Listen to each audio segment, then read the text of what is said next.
Our question this week is about Dan's young Chinkapin oak. He's concerned about the peeling bark and small white spots on the leaves, something he's never seen before. We checked with certified arborist April Rose, City of Austin Urban Forest Health Coordinator, who tells us that everything looks completely natural for this tree. The peeling bark and color change are normal for this particular oak and occur with growth and age, which is why you'd never noticed them before. We get similar questions every year on Monterey oaks, which have a similar color-changing habit. The leaf spots, however, are not part of the tree's natural growth habit, but also are not cause for alarm. They're symptomatic of one of the many normal leaf fungi that are common on trees when we have high relative humidity and an abundance of rainfall. Looking beyond the leaves and bark, it's noteworthy that the tree is planted properly. The trunk flare looks good, and you can see the taper where the trunk meets the lateral roots. Even though the slightest infestation here isn't anything to worry about, April reminds us to practice good sanitation by raking up all the leaf litter this fall to reduce the chance of reinoculation of fungal spores next year. And since the fungal microbes here aren't really a threat, you don't have to send these leaves to the landfill. Go ahead and put them in your compost pile or by the curb for green waste recycling if you don't compost. Remember to keep mulch a few inches away from the trunk, but maintain it to a depth of 2 to 3 inches out to a distance of at least 3 to 4 feet.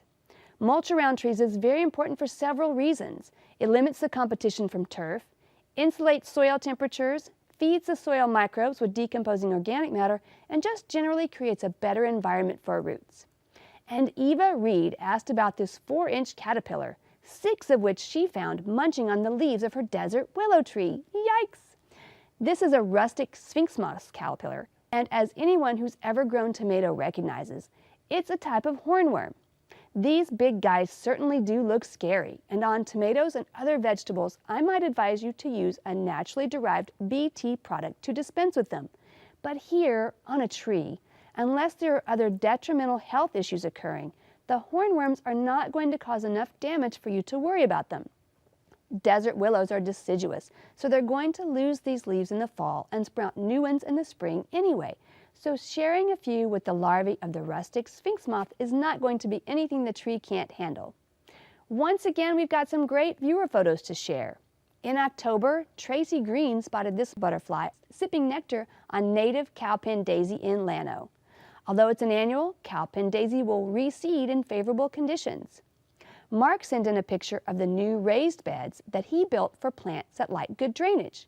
He's still adding plants, but is also allowing room for the new ones to fill in.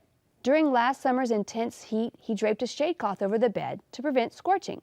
Renee is over the moon about her white blooming cereus, which finally bloomed for her after 12 years. And in Pipe Creek, Susan designed a fenced-off garden where she's crafted a colorful and whimsical space. A dry creek bed and recycled finds attract lots of attention, but the fence keeps out the deer. We'd love to hear from you. Check out centraltexasgardener.org to send us your questions, pictures, and videos.